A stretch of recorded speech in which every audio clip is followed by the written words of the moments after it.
high atop the pastoral center of the Diocese of Camden, you're listening to Talking Catholic. Hello, and welcome to another episode of Talking Catholic.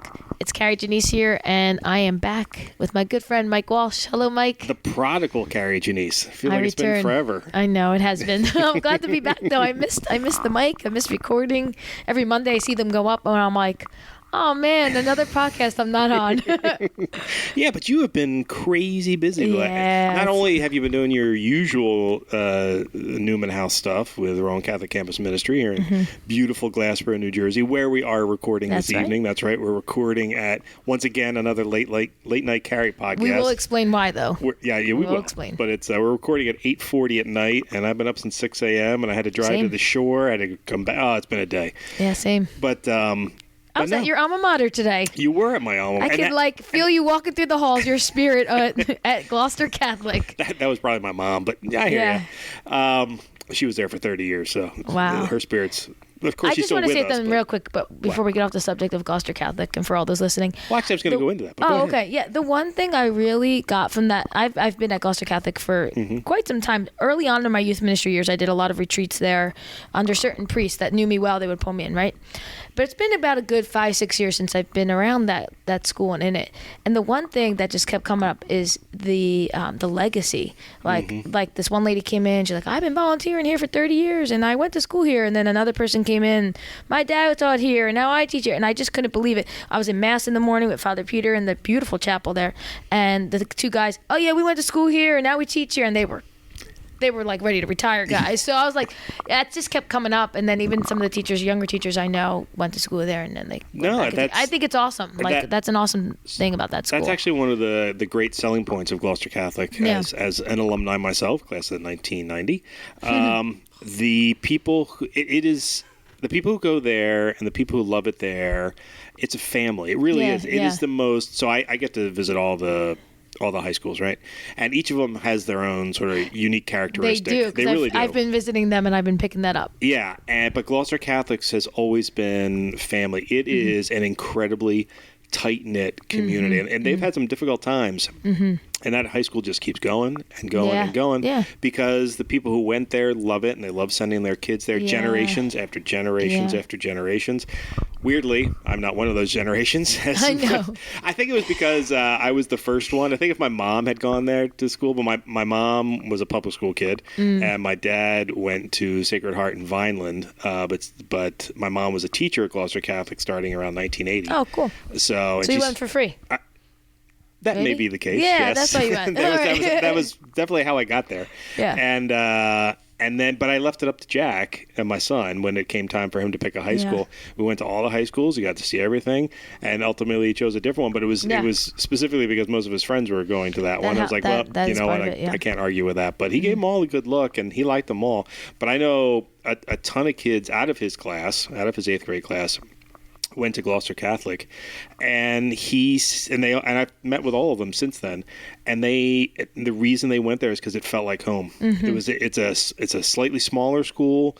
It feels very close knit there. It's a wonderful place to go. So if that's the kind of thing you're looking for your family, I do recommend Gloucester Catholic. Well, now I feel like we just promoted Gloucester Catholic. So should we talk about the other four? No. Well, it's funny because you kind of jumped me a little bit. I'm sorry. I was going to ask you, one of the things I was going to point out was how active you've been this year, and then you seem to have decided to add another layer to your work by visiting all of the high schools, which I've never seen done before. So you could promote Newman House and Roman Catholic Campus Ministry to those seniors who are interested and juniors to speak about.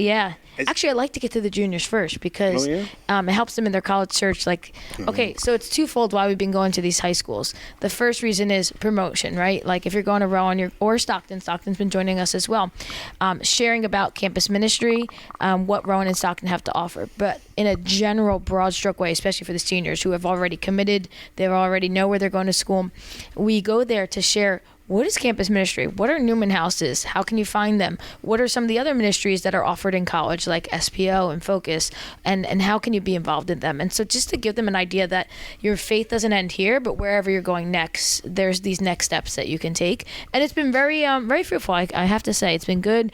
Found a lot of students going to Rowan, some going to Stockton, also RCSJ and RCBC for some of the areas we were. So we've given out a lot of information, and I was just telling our students, I'm excited to see, like, come this like fall, like if someone walks through our doors and like, yeah, I saw you at my high school and now I'm here. So I really hope that happens. And I'm excited to see that. And it's been really just wonderful meeting some of the teachers, but also seeing a lot of familiar faces from my former ministry at Our Lady Peace and St. Mary's School, a lot of familiar faces. So it's been fun to reunite with some of them as well. When I saw you doing that, I thought that was absolutely brilliant. It's so very progressive, so very, energetic, and, bringing Newman House outside of the campus to everyone else. So I'm trying to think if I could tell you something without breaking your confidence right now. Don't say it on the air then, maybe. Well, that's what I'm trying to. Let's just move on to the next topic. No. What I'm trying to figure out is if we're going to announce it before this podcast comes out or not. There's going to be, so you know how Catholic Charities every year has a big honoree. Yeah. The person being honored this year will have a Rowan connection. And I'm hoping that we'll be able to sort of dial in some connections to Rowan Catholic Campus Ministry too. Oh, cool. Okay. Yeah, see, I'm thinking. All right. I can't wait to tell you the rest of it later. I can't wait either. I guarantee you that at some point there will be a Catholic Charities annual dinner podcast about food. And I'll be on it. And I guarantee now I can pretty much guarantee you will I'll be able to talk about it. Okay, cool. As you, in addition to being an advocate for the ministry here, you're a good advocate for Rowan University as well. I mean, seriously, that is.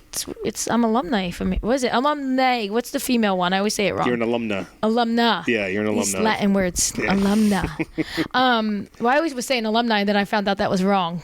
It's plural. Yeah, so. Alumni is plural. Yeah. Alumna. And, I have a lot of heart. I'm an alum. I have a lot of heart here. I will say, well, you'll get to meet him a little later, everybody, but a little earlier sneak peek. My husband and I met here. He's going to be on the podcast today. First time he's showing up for a podcast. I know. It's why I'm in South Jersey, because of Rowan, because I'm a North Jersey girl. That's where I grew up. So I have a lot of heart for Rowan beyond the walls of Newman. Just like a lot of my heart is in Glassboro. So I'm happy to hear that there's that connection. Yeah. And you know me, I mean, I grew up in Clayton. I live in Glassboro now. I'm a huge supporter of Rowan University. And I got my master's from Rowan University. Yeah. And my parents went to Rowan University back when it was Glassboro State College. Mm-hmm. my wife got her degree from Glassboro State. So, good stuff coming out of here in Glassboro. It is. And I have noticed that there's a lot of good Catholic connections, because a lot of as you showed, absolutely, not every student that comes through Catholic grade school and high schools goes to necessarily a Catholic college. They're going to go to a public college, and knowing that this exists there is so and I very will helpful. say one thing, and I'm not going to name names or badmouth any other college, because there's a lot of wonderful colleges out there, a lot of wonderful Catholic colleges. But when I was in college, and even still today, I've been hearing this from some of our students and others, that having a Newman Center sometimes makes the college almost more Catholic than some Catholic colleges, because the ministry itself keeps the faith alive. And if there isn't that kind of connection to a campus ministry life or a household there or some kind of ministry, it can go different directions or kind of peter off. So I'm very grateful that I had it when I was here, and I was pleasantly surprised how much the faith is alive at here at Rowan, at the Catholic Campus Ministry at the Newman House. And quite frankly, I'd have to agree with that perspective, because I went to a Catholic university, and it very rarely did it feel Catholic. Well, to be fair, I went to a Jesuit university, so it was already going to be a tenuous tie to Catholicism from time to time. But both you and my wife, who also went through Newman University or Newman Ministry here at that time. It was the Newman Center, yeah. Yeah. She said the exact same thing. That This is where her faith was able to develop. So I completely understand it. Yeah, so that's awesome. Yeah. Okay. So we're talking about my two favorite things to talk about tonight. I know, this is campus ministry, some type of ministry, and now my second favorite. Your second favorite thing is softball. Yes. Well, any kind of competition, but softball, particularly tonight. I've had the pleasure of being both your teammate and your competitor over the years. That's true. I've enjoyed both of those roles, although I certainly won more as your teammate than I did as your competitor, because my former team was pretty bad. But rest in peace, St. Bridget's. I know. It's never coming back. I'm here, but it's never going to come back. I'm sorry. It really isn't. Not unless your entire Newman group comes out and plays. I know. And they leave halfway through the season, so I don't think that's going to happen. We have a lot of engineers, not a lot of athletes, so it'd be tough. But so you and I have been associated with the diocesan softball league here in the Camden Diocese for a long time. You actually longer than I have. We have a couple of other mutual connections who have been doing it for years and made a lot of friendships through it. Absolutely. How did you get involved in the Diocesan League? Yeah. Did you help start it? We love John Kalitz around here, and John Kalitz is the reason why I'm involved. And that was in the first year, I guess. It started. Yeah, 2010. I got probably an email or a text from John saying that they were starting this league. I think Incarnation and Mantua was there because Father Romano was playing. I remember I was doing a lot with Father Romano, so was John at the time. Like they kind of pulled us into the vocation stuff for iRace and all those things. And then, maybe it wasn't iRace back then, but whatever was going on with vocations, I was on some kind of committee. Yeah. And that's about the right time. Yeah, it was about then. Yeah. 2010, and I had just started Our Lady Peace. We had a very vibrant young adult group, and he said, you want to get a team together? We're going to play some games. It was like 4 different churches, I think. St. Charles, Holy Family, Incarnation, us, Our Lady Peace. And we were like, yeah, let's play. We got some players, and we were a very young team, being a young adult group at the time. And I was only, I think, 26. I was young then. I'm happy I make the games and can actually walk the next day at this point. But yeah, so we came out, we played. It was very different then, and we had a podcast about 3 years ago. You can about how this all formed, but just to kind of give a quick background, through the years, it really came together with a lot of people's hard work, especially Shaun Walsh, who's on the podcast today, Phil Modoon, who also helps run the league. And kind of fine-tuning with rules, with umpires, with the quality of play and players, and meeting the needs of our spiritual life in our church, but also meeting the needs of the players. As the quality went up through the years of these teams, we kind of started to see a lot of things start to form and come together. Yeah. And it's a really dynamic, great league at this point, years later. And so I started in year 1, and one of the OG players. There's a few of us around still, a few of us OG coaches around. I have to say, there's probably way more qualified people to coach than me, but because I was there at the right moment, at the right time when it started, I just kind of got the job and kept it ever since. But I've been playing and coaching since 2010. So how many teams are in the league right now? 8 teams in the league throughout the diocese. Our Lady Peace, St. Charles, Holy Family, Incarnation, Infant Jesus, excuse me, St. Rose, Christ the Redeemer, Holy Angels, and Our Lady of Hope. I always forget Our Lady of Hope. No reason why I forget them. Not bitter at all from like a playoff game 3 years ago or something like that. Listen, I've been in a couple of championship games, and I have never won, and I hate every team that I've never beaten. So it happens. Okay. But actually, at the end of the day, it's great. At the end of the day, we joke, we laugh, we enjoy each other's company, and we're Christians and we're Catholics and we're there together, and it's really great. I really actually enjoy. Actually, one of the things tonight was we play at the field behind Knott's, and a lot of us always go back and get some appetizers, have a drink, and the other team's always there, which is Holy Family's home field, and I always just love doing that. And tonight, because we had to come to podcast, which is why it's so late at night, everybody, because it came after a game, had to skip that, and I was kind of missing it, because I do enjoy that, because it's really just great getting together after the game and enjoying. The Holy Family game is always my favorite one on the calendar, mostly because you park in the bar, and that's exactly what then you kind of lose your way as you go back to your car. And it's just nice. Get a few drinks. But so you know what, we have a murderer's row of guests today, so I'm going to ask them to turn their microphones back on again. Yeah. And why don't you introduce everybody, starting with Shaun? Yeah, well, I'll let them introduce themselves, their team, maybe how long they've been playing for. And I just want to say the reason we have this group of people here is because we're really focusing on families. Right. So maybe your connection to each other. Hi, my name is Shaun Walsh Sr. I play and coach St. Charles Borromeo, and like Kari, I've been part of this league since its inception, when it was just pickup games, prior to like a formal league and all its iterations, and just really, really proud to be part of this league. I'm Shaun Walsh Jr., son of Shaun Walsh Sr., and I've been playing since 2010, since the league started. I'm an OG, and there's nothing that I would rather do during the week than to play church league softball. But So my second favorite team to play was always St. Charles. Even though I too am a Walsh, I'm not related to these Walshes at all, but they welcome me like family every time I show up on the field, and I love them to death. And anytime they want to adopt me, they're more than welcome to. So I'm all yours, guys. And up next we have... I'm Roger McCurdy II. I play for Our Lady of Peace, and I can't even remember how long I've been playing. I'm not one of the originals. I spent a couple years on the waiting list because at the time our parish only allowed the young adults to play. And when it opened up, I started playing. It's been about at least 8 years, I'd say. Yeah. And It's been a blast. I'm just happy I'm still playing. And as someone who has played with Roger a lot over the last 2 years, there's a guy who leaves it all on the field. Mostly his body parts, but he has not stopped throwing his body around. And to his left, I'm Roger McCurdy III. I am Roger McCurdy II's son. I've been playing for, this is my 4th year now, since I turned 18, 22 now. Yeah, that makes sense.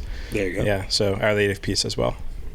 And the person we've all wanted to meet for the longest period of time, we've heard him reference on this podcast so many times. I'm sure he doesn't listen to it, so he doesn't know how often his wife talks about him, but it's almost every single podcast. We have Phil, man. What's going on? How's it going, Mr. Walsh? Mr. Walsh, Mr. Walsh. So many Mr. Walshes. They didn't bring up the fact that they were he's third generation church league softball. Oh, we're going to bring up Tom Walsh later. Yeah, okay. My favorite Walsh Papa of them Smurf all. has a place in this league. Oh, yeah. Without Papa Smurf, it didn't go down. No. Heck, name the award, the championship award after him, right? Yeah, we haven't got it since. Yeah. Coincidence. So, Phil, how long have you been playing in the league? I've been married for 16 years? 16 years? 16 years. So ever since we said I do, I apparently said I do to church league softball as well. This is my 12th or something retirement year. I don't know. I can't keep count.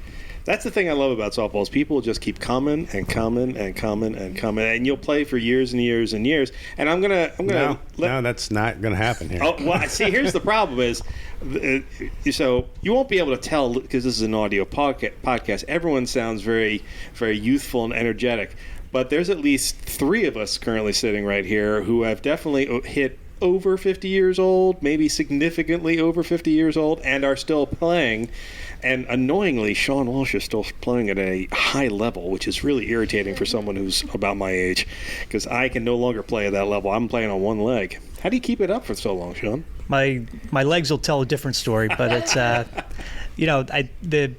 thing that keeps me going is the busting I get from my family members who play with me. So if I make an error or make an out, I mostly hear it from my sons or my brother or my daughter. That's what keeps me going. It's that fear of coming back to the dugout after an out. Oh, so maybe I got to wait 3 years until Jack's old enough to play, and then he'll motivate me along. Okay, there you go. I'll need a new knee by then, but okay, there's an idea. So. Well, you've played with and against these guys for a long time, and you've certainly seen around the league that, there are a lot of family connections, right? Oh, yeah. It's incredible. I mean, just at our game alone tonight, we had husband keeping book, wife playing, Phil and I playing, Roger and his dad playing. I mean, and then your dad was there. You got the fans. So it's really incredible to see the generations. And also the priests. We have several priests who have played and some that currently still play. And, of course, we're their flock, right? We're their sons and daughters. So in a sense, even that is a family connection in the spiritual sense. But it's just been really, you feel like you get to know everybody, right? And then maybe you friend some people on Facebook and you really see their families grow and who they're connected to. And that part of it is actually the part I enjoy the most, is just that friendship beyond the field and getting to know people. I remember Shaun, your dad, and just having conversations with him, such a great guy, and having him be a part of it. And when he went through his battle, not only with cancer, and then ultimately his life was taken from that, right?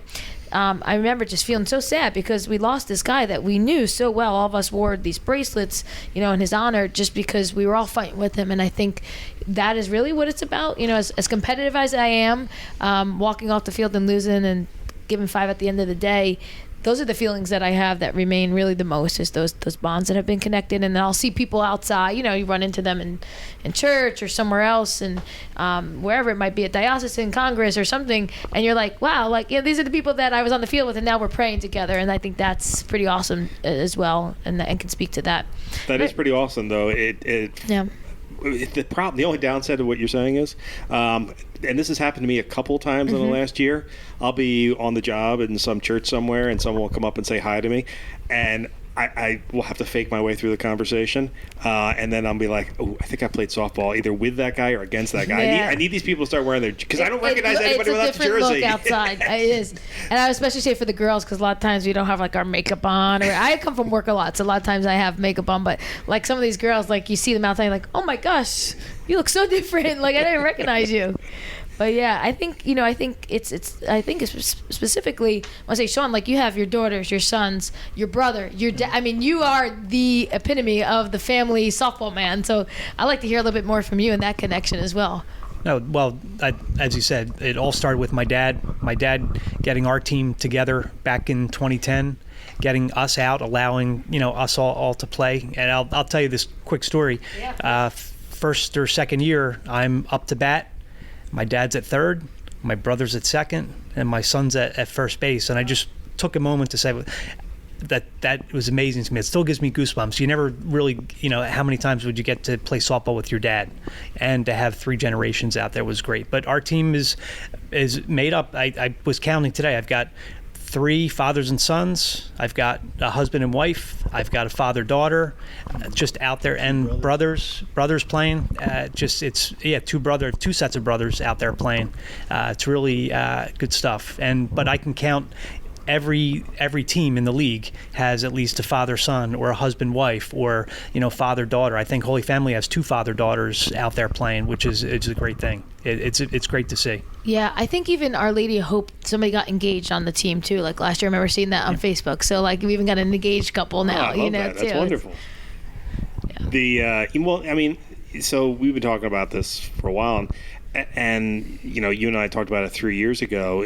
The nature of the Diocesan League has both a fellowship angle and an evangelization angle, doesn't it? You, for instance, your team specifically, you guys really went after young adults at the very beginning. Oh, yeah. It was a way of sort of encouraging younger adults into the church, right? Yes. Yeah, we used both the softball angle and our basketball pickup games. We tried to start a league at one point. That didn't happen. Maybe Mike, we can pull some strings up at the diocese and make it happen again. But sure, I think it was, we brought it to the director of youth and young adult ministry at the time, and it just had a little bit, couple hang-ups. But in any event, we would do Monday night pickup games after our meetings, and that was one angle we would take. And then if you weren't a basketball player into that, we'd approach the softball angle. Hey, did you play baseball? And would you like to play with us? So that was a big draw for a lot of athletes in our area that maybe necessarily wouldn't make the jump to a young adult group, but because they could play with a young adult group and then could make the jump to the ministry, it was a big angle that we took, and it worked, and it was great. And a lot of young people came into our group, came into the church through that. And I know with Roger, he was part of the youth group first, part of the young adult group then. Your cousin was part of it as well. Him and his brother played. And I can remember Big Roger, we called him Roger 2 and Roger 3. And their dad, Roger 1, came to the game tonight to watch. I remember Roger 2, when you were playing, you said, I can't wait for my son to be 18. It was like a countdown, and you've gotten to play together. Maybe you can share a little bit about that and about your cousin playing, all of that. So. Yeah, dude, it's been awesome. I just love competing, and I love playing with my dad because I'm better than him. True story. And I can rub that in. He's, whenever we lose, I'm like, well, you should have played better. I don't know what to say. No, but in all seriousness, I'm away at school most of the time, so whenever I get to come back and play softball, that's most of the time I spend with my dad on any given week. So that's special, being able to talk to him, spend time with him in the dugout, on the bench, and then play with him on the field, compete with him. And then, my cousin, I don't really see him that often either. So whenever he plays, he isn't playing this year, but whenever he plays, it's been cool to play with him, even though he's, he frustrates us with some of his decision making sometimes. But that's family right there. Yeah, it's family. It's like Thanksgiving dinner every time he steps up to the plate. But yeah, it's a great time. Love the family atmosphere. He's speaking the truth about yelling at me. And I'm getting good at knowing when it's coming, too. Oh, yeah. Tonight I was coaching third, and play was hit to a short fielder. Ball was bobbled a little bit. Now, on my defense, the runner was not running hard in the third, so I held him up. Roger almost got picked off second, rounding, figuring I'd send him home. And he's told me, 4 or 5 times? You should have sent him. You should have sent him. I will say you have a very competitive team. I played on your team for 2 years, and my first year I was very, very bad. You were horrible, man. I was awful. You were horrible. I was awful. I think you got one hit. I got one hit that year. Fortunately, in slow pitch in softball. It was comes in at a fast 6 miles per hour. Pop up after pop up after pop up, broken up occasionally with a strikeout. But the following year, I had the highest batting average on the team, and I felt much better about that. He did get comeback player of the year. That was nice. Did we play in the championship game that year, or was that we get bounced before the championship game? I can't remember. Last year we got bounced before then. Yeah, the round the previous 2 years we were in it though. Okay. Yeah. Oh, that's right. The year I was terrible. You were terrible. Yeah. I was kind of hoping you were on vacation during that week or something. Yeah, I know. That's what I'm saying. This is the first league I've ever been, or the first team I was ever on, where the people seemed happy when I couldn't make the team. But the truth of the matter is, it's genuinely competitive. Yes. And people will mostly playfully get on you, but not in a way that actually doesn't make you want to come out. I mean, I had a blast doing it. I mean, there were times I was taking selfies on the mound or taking selfies down in the outfield. It was great. Yeah, I don't know how much defense you were playing. I don't think the team enjoyed it, but I enjoyed it immensely. When I was on St. Bridget's, I used to really mess around all the time just to see how many people I could make laugh. We do like Mike coming because Mike would get all the great shots. You'd have your camera out and you'd have beautiful pictures from every game. And I will say, Mike, I've missed that this year. I haven't got one set of pictures because you're not playing. I haven't gotten one direct invite. So Jen, somebody. I'm still using a picture that you took of me like 3 years ago as my profile picture. So need a new one. Same. I think we just need the camera out there. The All-Star game from 3 years ago. When the ref blows the call, we can have our video proof of your picture. That's what we need. That has happened a few times. It has. It doesn't change the color. No, not once. That is true. Well, actually, I was going to tell you that I'm so close to these Walshes now that I can. Oh, you're going to go over to St. Charles? Is that what you're trying to tell me? There's no way they're taking you. Well, here's the thing. They probably won't take me other than as a charity case. However, I didn't want to go over the last couple of years because I hated their jerseys, but I saw their new jersey for the first time tonight, and they are really nice. So now I kind of feel like I want to go over and. You liked these ones other than the. Oh, I like these better than the old ones. I like the other ones. I'll see. I got a lot of. I was responsible for the last jerseys, and I was told somebody else will pick it up this time, and not allow me to do that. Do you guys own? We probably we probably have 5 or 6 right now. No jackets, no hoodies. No jackets, no hoodies. Listen, I got flack for our hats, so I said if anybody else wants to pick out the hats, by all means, pick them out. Yeah, I don't know. I like your jerseys though. Thanks. Yes. Good old. You can't go wrong with pinstripe. You can't go wrong with it. And that was slimming. That's what I was going to tell them. For some of us. That was the problem with the St. Charles ones. Was they were horizontal stripes, and that was like that is not a look for a fat man. No, you can't go with that. I got to wait till they get a decent jersey. Yeah. But just letting you guys know, I'm currently a free agent. So if you're looking, not necessarily for a good player, but if you're looking, for an excellent photographer, I'm your man. Give me your jersey. That's funny. But that is actually one of my favorite things is to go around to the games, when I'm a little less busy than I'm right now. But my son's baseball games end next Monday, so I will be back into the rotation. Everyone will get new profile softball. pictures for June. But that is a great thing that we do, and I love it. And I love you can hear just by the banter on this podcast. These are 2 different teams, and it's like we're all best friends. Yeah, it's very true. And it's really what it's like. But Roger, you gonna say something? Yeah, I do want to say something. I mean, we might be on different teams and everything, but I've got a long connection with the Walshes. And as I do with most of the teams, I've got at least one player that I'm close with. Tom was actually my confirmation sponsor. I was in a Boy Scout troop with Shaun. Oh, so, that's like, wonderful. I've known them for years, even before the league started. Oh, I love hearing that. Yeah, it's just really cool how some of these connections run so deep, and hearing about them. And I remember you telling me that, and I was just thought, wow, that's incredible. And you said different teams, but really we're all on the same team. It's for the Lord. We're on the team for the Lord, and that's where all these connections are made, and our faith has been developed through not only just softball, but through our Catholic faith, through all the churches and the priests and everyone that have been involved in each of our lives to kind of bring us together on the same team. And honestly, that's one of the great parts of the game is I love the opening prayer and the closing prayer, because I think it kind of focuses us. Because, we'll have people, we were talking about the evangelization aspect to this. We'll have people who are either thinking about joining the church or just came with a friend or something like that. And they get to have these interactions, and then a number of the teams, most of the teams I'd say, either the pastor or one of the priests from the parish will come to most of the games, if not play on the team. Right. I was going to make a joke here about how there's this one priest that we all... He irritates all of us, but I'm not going to talk about Father Pham. Because that would be rude. But he wears a helmet. He's very dedicated. And he's a good ball player. That's what's so annoying about him. He's so good. Yeah, and he's played for almost every team in the diocese, and he lets you know, Bishop, just keep him in one place. Or send him somewhere where there is no team. Even better. Kate May looking pretty nice right now.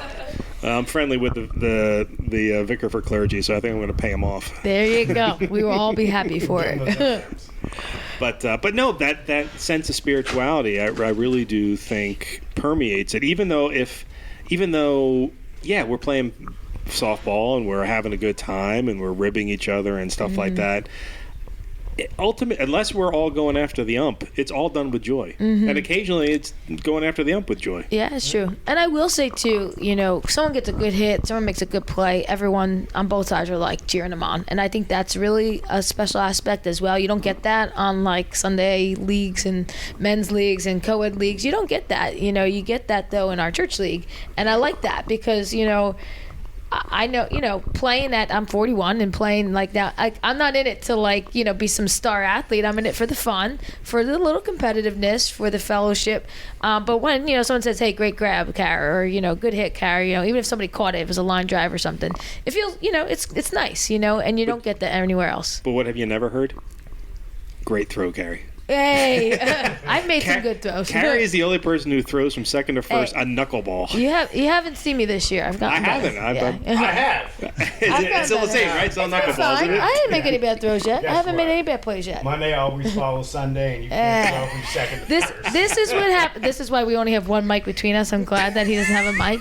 But I will say, his voice carries. Don't worry about it. Everyone talked about being excited to play with their dad, all that. It's very sweet. For Phil and I, it's very nice to play. But let me just tell you, after the game, it is not very nice. We talk about it. We rehash it. We yell at each other for what we did. And we is a very strong term here. I have to hear the plans days before the game, all the lineup changes 37 times, like I don't have something to do with my life, but listen to updates on the softball. Who's coming? Who's not coming? Now tonight, I'm going to be like, good job getting thrown out at home, but at least you good job throwing it at first, but at least you slid. But you shouldn't have been in that situation anyways. But it is after the game. There's a lot of recapping. Usually I'm yelling about certain people. None of you people. Other people. No, sure. And then, but at the end of the game, it is kind of cool. Like, you get into it. Yeah, you want to win. Yeah. It's the same with us, too. We do the same thing every single week. We Yeah, talk that makes about you it feel before better. and after and during, and when we go home after the game, Yeah. I'm like, I can't believe this happened or Yeah. this happened. Yeah, it's the same thing. That makes me feel better. At least it's not with your wife, though. It's harder when it's I with... try and get her to play. She doesn't want to play. Oh, that would be And fun. I hope she listens to this so I can put it out there for her to listen to. Don't do it. Do not do it. Well, actually, that's one of the nice things. Around the league, we have a number of women on each team that are playing. Well, there has Some to be moms. minimally one out Right. each inning. So every team has at least 3 to 4. At least. We have... But over the years, I feel like it's gotten to where everybody's got a decent amount of girls on the team, and it's not an issue anymore. Yeah. So we're like, maybe when it started, like there was like, hey, you haven't played anybody. And the quality has gone, dude. 100%. Yeah. You better don't sleep on these girls, man. Oh, yeah. Do not sleep on. They will gun you. Every one of them. Can Yep. And they get hit, and the cones. Okay, you're gonna get hit over your head. Yep. Yeah, that is absolutely true, and it's a big variety too. We got some young girls, we have a bunch of moms out there like you, and they're like surprise moms. Like I didn't realize one of them was a mom last year, and then all of a sudden her kid comes up and hugs her and like, oh geez, I thought you were like 12. I had no idea you were a mom. And then we have a couple of seasoned women on the teams too. I mean, there's some older women that play with us, and they're out there hustling as bad as they can. I'm not saying that you're one of the older women now, Kari. Okay. It's all right. I've embraced it. See, that's what you got to do. Yep. Yeah. It's all good. You're talking to a guy with a lot of grays in his beard right now, so I know the feeling. But it's true. I mean, it really is a very... It is. You really do get that sense of family because everybody's there. Mm-hmm. And then there's the kids on the sidelines playing. You know, you're always the one that whenever I'm there, you always give me a little reminder of make sure I shoot the sidelines so that we can show the people that are there, you know? Yeah. And we get good crowds. We do. Tonight, oh my gosh, there were so many... Holy Family always brings it. Now, they had a lot of people on their team, so you got a lot of more fans to pull from because the families and all. But there was a lot of parishioners there. I was very impressed. People coming up to me, asking for, is Father Naveen coming? Because they all know I'm from Holy Family. And it's really nice to see. I know we put in our bulletin every week when the games are, who's playing. We update it on our Facebook page and all. But you know what's a really surprising thing is that still, and I'm glad we're doing this podcast, even though like teams are coming out, I want to encourage everybody listening to check out the league because there's, one, always room for more teams, and two, there's a lot of people that don't even realize we have a softball league. Like I'll talk about, I'm like, oh yeah, I play softball. Like, I'm like, oh, for Our Lady of Peace, for the parish, the diocese. They're like, diocese has a league? I'm like, yeah. So getting that word out there for everybody listening and that can share, I think it's important because it is a great time to watch softball. Yeah. Great way to kind of, just be around the good community of people and kind of grow this league even more because that's how it's all been happening because there was 4 teams like I said when we start and now here we are 8 teams going very strong. And the weather's always good because we play before it gets really hot and we play after it's gotten when it's starting to get warm outside. I know that championship game sometimes is like 90 degrees. Yeah, that's okay. That's only 2 teams in that one, but that's what I'm saying. It is a nice night out. We play the games start at 6:00. We're done by 8:00 every game. Yeah, it's a good evening. So you're absolutely right. We should figure out a way of expanding the league. And maybe the director of communications can do something. He's kind of a busy guy, but I don't know who he is. He's so busy I haven't met him yet. The thing, no problem. I'm actually trying to think which of my colleagues would be in charge of the diocesan softball league. John, put it back to John. I have other work for John to do. Yeah. All right. Well. No, the pastoral department doesn't do anything, so we'll figure out someone over there to do it. Sounds good. Okay. Life and Justice. Maybe Life and Justice can pick it up. There you are. He's a new guy. Yeah, exactly. He doesn't know better. So we'll get it. But he's a... did you know he's a St. Bridget's guy? Yes, I do. I met him at St. Bridget's. Oh, okay. Yeah. There you go. Spoiler alert. St. Bridget's team next year. Yeah, maybe. I think that's cursed. That's not happening. I still have my 3 times. At least switch the colors. It can't be green. I still have my St. Bridget's jersey. Anytime they want to bring it back again, but boy. I'm not holding my breath. Yeah. But no, it's you talked about it before about the possibility of should we have like a diocesan basketball league or soccer league or things like that. I actually think those would be great ideas. I mean, because not everybody's going to be in softball, and if you're a parish, if that isn't something you're into, then let's find something else. I guarantee you we can find 6 parishes that are into having like a fall soccer league or something like that. I'm not doing any of this. None of it. We'll get you to ref. Unless there's a parish golf team. I'll do that. Hey, golf outings are golf. Hey, listen, I bet you we could swing that too. Yeah. All of these things are possible. No pun intended. You could swing it. Nice. Well done. It is so much. Softball well reference. played, sir. But the truth of the matter is, this diocesan softball league exists because of the dedication of all of the teams and the people who are running the teams, and the dedication and the desire of John Kalitz at the very beginning of this to get it started. All of these things are possible. You just, as a team, as a group, need to have the energy to be able to do it. And it's not easy. I certainly see the amount of work that you've put into it as being our manager over the last couple of years. But if you're willing, if if you can see the benefits of it, it's worthwhile doing it. Yeah, I agree. You know what else is helping grow in the league is the young priests coming in that have seen it, been around the game, saw it, like Father Gallagher got his team resurrected. Now we got a bunch of other nice young priests. Let's go. That's true. But it has to be closed churches to my house. Let's just make it clear. All right? I don't want a Wildwood team showing up. Okay? The Shore can start their own league, right? Yeah, we should have a team towards what was that? Carney's Point. St. Gabriel's and Carney's Point. Yeah, one game and that was. I think we had to sleep over the night before. That was a real long trip down there.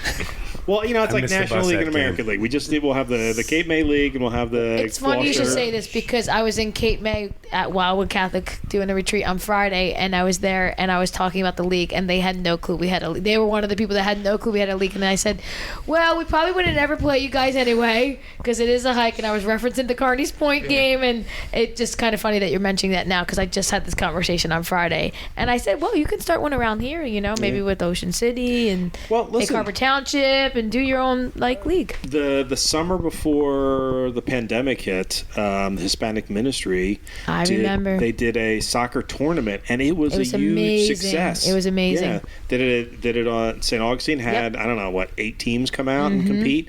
Now that was just a 1-day tournament, but there's no reason we couldn't put together a soccer league out of that, Oh yeah. So there are more awesome. possibilities. Yeah, I was there for that. That was a great day. I'm also fond of a poker league, and I really like the idea of a golf league. I think that's something we can definitely make All I happen. do is come with great ideas. Phil, every single time. Oh man, yeah. So Roger, you've been playing for what, 4 years now? 4, yeah. 4 years. What was it like that first year, kind of coming up finally? Because you were like our bookkeeper for a little while. You coached third, sometimes coached first. You've been around. You've been all through youth group, kind of watching this league be all the young adults that were in ministry. So kind of being, I guess, the youngest one in our group here. Not, I guess, you are the youngest one in our group. What's it been like for you to kind of come up, watch it, and then kind of actually be so involved now in it? Yeah, so watching you guys play was fun. Yeah, watching the games is definitely a lot of fun, but at that point I definitely had a desire to play and compete. I wasn't playing any sports outside of it, so it's a little bit of, I was excited to join the team. Let's just say that. And when I first started playing, kind of had not too much expectations on myself, but it's I didn't want to show up and make the team worse or anything like that. But definitely, I had the exact same feeling. Yeah, well, I didn't make the team worse when I started playing. So, well, hey. But definitely, yeah, I love competing, and the fellowship's been great too. I mean, getting to know the people on our team, even though they're older, we're all friends. Our pitcher Mike, I probably wouldn't have talked to him if it weren't for softball, but he's a cool guy. We talk. He's a great guy. Yeah, Mike Minaldi. He's an OG. That guy. OG. I don't know when the Diocesan Hall of Fame will be created, but he's a first ballot Hall of Famer. Well, no I'll say this on air because I've said it to our team and I've said it to him. When Mike goes, I go. So. Hey, he finally got his fake pitch to get a strikeout today. I was so happy. I was just about to say that quick pitch. Yeah. He got it to work today. It was crazy. He's so solid. He's the only person in the league who could do it like that every time. I know. Mike is so good. Mike Minaldi, we love you. And he's he's a PVI alum. We were talking about some of the Catholic schools alumni here. And he's a great guy. And all-around guy, good guy, and just solid ball player. And we're grateful. We love those ones, and very grateful for Mike being on my team since 2010. He was the only old guy on our team. We would call him the old guy and all the young guys because it was Mike and then all the young adults. It was pretty funny. When I started playing with Mike Minaldi, it might have been before Church League. Might have been. He was the age that I am now, and he was the old dude. We were like, Mike's 43. We're like, oh my gosh, he's really old. And now I know it. And, he handled it a lot better than I'm handling it. He's still playing where I'm like, yo, you ready to quit? Because I'm ready to quit. There's odds right there. Well, that's the beauty of Mike, is if you're someone who can actually pitch consistently, you can play in a softball league for the rest of your natural life. It is true. Although, wait, who's got on their you guys have a couple of older fellers playing with you guys. I mean, and by older, I mean 60s and 70s. We were just talking about it tonight. Bill Brown plays on our team. Yeah. Bill is 73, 74. Plays 2 innings first base every game. Always gets hits. Yeah. With his artificial hip and everything. He is a legend, and I'll say this. He's my kid's favorite player. Really? Yeah. And I play. He's my kid's favorite player. We have Bob Morrow on our team also, 70 plus. And we've got a couple folks, not that far away. So we have a big variety of ages on our team for sure. But everybody, they've been around since the beginning. Bill Brown, again, since 2010, plays with his son and wouldn't miss it for the world. It's the fellowship that is part of this league, and we'll just say it's the example set by all the other coaches, especially coaches like Kari, coaches like Phil, who've been here since the beginning and understand what the league's all about. It's a blessing to play with these folks. Yeah, that's absolutely true. Well, I mean, let's go back and talk about it a little bit. We talked about your dad a little, and how the trophy is named after him, and how he passed, and how talking to him was one of the favorite parts of playing against St. Charles, because your dad was such a professional, but had that sort of smirking smile behind him and make a little joke. Good Irishman that he is, there'd be a little something to it, and but he always came up and said hi to me, and I swear it really did make me feel like a member of the family. It was wonderful. He was a real treat to play for. Yeah. When I was little and played for him, he was a different character than playing for him as an adult. There was no not hustling, no not diving for the ball as an adult. Listen, if you made an error third, when I was coming off, I probably usually went the other way because he was going to tell me about it by the time I got to the bench. Yeah, he was a lot of fun to play for. But he got what the league was all about, and he made sure that everybody coming out for our team knew what the league was about, and was about fellowship. You're going to play hard, but at the end, you're going to shake hands, you're going to pray, and be together that way. Yeah. Mm-hmm. How about you, Shaun? I mean, you had an opportunity to play with your grandfather for a little while. Do you get that same feel? 100%. I have a great story. Oh, we love great stories. There was it was probably one of the first couple years we were playing, and we had a couple nights where we had back-to-back games, and we played on Monday. I don't think we did very well, and he called me Tuesday, and he's like, I'm going to pick you up for the game. We got to get the field ready. I said, okay. So he picks me up for the game, and we're driving to the game, and we're getting to the field way early before the game, and we're driving, and all of a sudden we're about to pull, and he's like, so why didn't you dive for that ball in the sixth inning last night? And I looked around, I'm like, are you kidding? And then it's like year 2, and I was like, all right, maybe this is different type of softball league that we're playing in. So that's just always a funny story I like to think about. That's great. Well, it's funny. We have a lot of fun, and it's a good time. But people play serious too. I mean, they genuinely want to win. I mean, I don't think there's. I'm one of those people. You are. You were the one. Okay, so I think the reason my team was so terrible is we didn't have one of those people on it. Yeah. We were just out there goofing around, and I had a blast doing that. But we lost almost every single game. Yeah. Then I go to your team, and I'm like, oh man, this doesn't feel as fun anymore. Like on the first time I played with you guys, and then as I got to realize, oh, they just care. That's the difference. Yeah. They're not mean. They care. Oh, now I understand. Yeah. Some of us are mean. Yeah. Well, some of them are mean, but and some care more than others. I mean, like Roger over here, he's playing. He drives down from Seton Hall because college is still going on, and you guys go very far, like mid-May to end of May. Seton Hall ends, whereas a lot of colleges their first week of May are done, and he's driving back and forth tonight. He'll be driving back because the dedication is there, and I appreciate that with my team. A lot of guys work and families and come from all over. We have a guy that used to be part of our parish young adult group, then got married and moved to Burlington County and drives down 295 every game, and 2 kids at home, but he does it because he loves the game, he loves the community, and people just love to keep coming back, and it's just so great seeing that, and I enjoy as a coach to have those players on my team and to have a team like that is very, very dedicated. Yeah. I do it because I love playing. Yeah. But I don't drive 2 hours to lose either, So that is an excellent 1 point. Well, here's the policy on losing. I want to win every game, but if we're going to lose, let's lose by a lot and end that sucker early. 15 runs. Yep, let's get it done. I will say that so this year I haven't played. I played with you guys for two years, and I thoroughly enjoyed myself. And this year I haven't been able to play for two reasons. One, my knee's not in great shape, and second is my son's playing high school baseball, so I'm picking him up from practices and games every night, so there's no way I was going to be able to play. But I absolutely miss it. I'm very jealous. As a matter of fact, I had to mute the Remind app that you guys use to Group Me, right? I had to mute that because it was depressing me seeing all the conversations going back and forth, and I was like, oh man. And then I got very nervous when it looked like I was going to lose my number, and then that didn't happen, so I felt better about it because I'm keeping that number for eternity. I know. He had 000. Yeah, I had double he has 10. He has 10, but I was like, because I had 10. Well, I had 0 the first year, and that obviously was bad luck. And then when I went to 00, man, it was great. So it'll fit your back better too. It does. A big man should not be wearing 0. That is not a good look. But Mike, I will say this. Double letter people. Double number. Yeah. Well, I will say this. You unmute it when his season's over if your knee's up for it, because we've been struggling a little bit with a couple injuries and people getting stuck at work and stuff. So people retiring. Hop on over when you see we need it. Promise me you won't put me in the outfield and it won't be a problem. Yeah.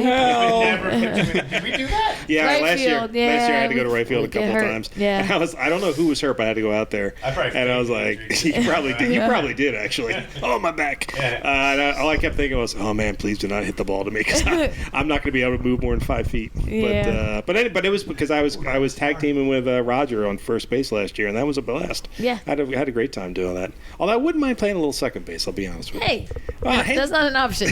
Well, I figured the first baseman would at least like to get one decent throw. No, we do have game. a 6'7" first baseman now that rotates in, so you're not as needed because you're not as tall.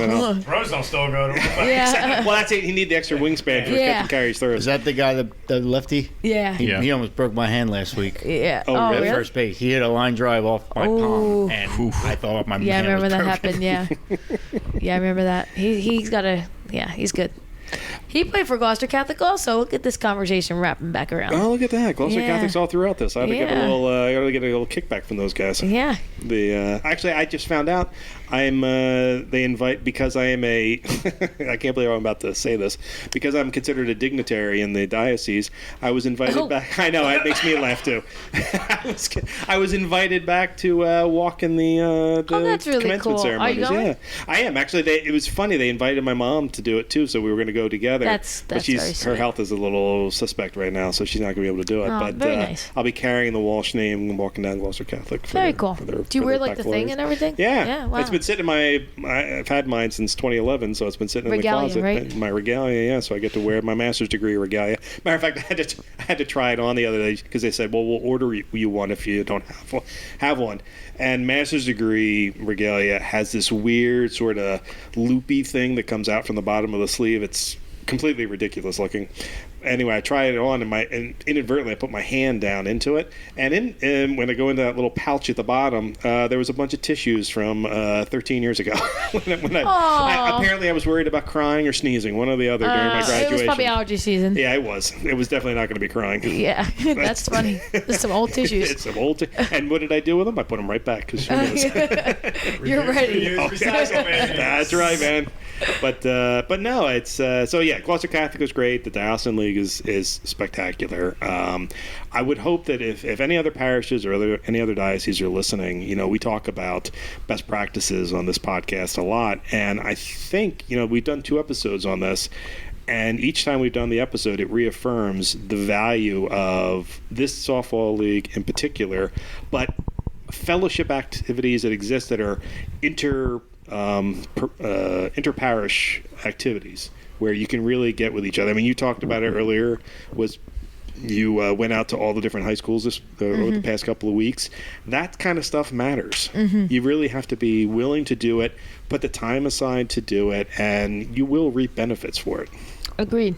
A softball league like this doesn't last for 10 years if there aren't people who want it to be there, Yeah, for sure. for sure. And we try to post as much as we can, but you could definitely check out on our Facebook, Camden Diocese Co-Ed Softball League. We post updates now throughout the season. If Mike ever takes pictures, we'll post them as well. You guys are allowed to take your own pictures. You don't have to wait for me. We're playing the game. We're playing. So like that's a reason. All you need is one 14-year-old kid with a phone, and you're gonna be fine. It's not the same as Mike. That's true. We need the profile pics. My stuff is pretty good. That is true. True. Mike always gets my good side when I'm batting. Yeah, that's true. You're back as you're walking. After you pop out. Yeah. I really do. I actually have a system for it. I really do try to get like a shot of everybody batting, and then as many plays in the field as possible. And you do well. Thank you very much. Well, Kari, and to all the softball players, Sean and Roger and Phil. Phil, thank you very much for finally being on the podcast. Yes, thank you, honey. This is amazing. Wow. And Kari and all of the people who are playing in the league, thank you very much for everything you do for the league and making it fun for everybody. And Kari, thanks for putting this event together. You're welcome. We appreciate it. I'm going to go go to bed now.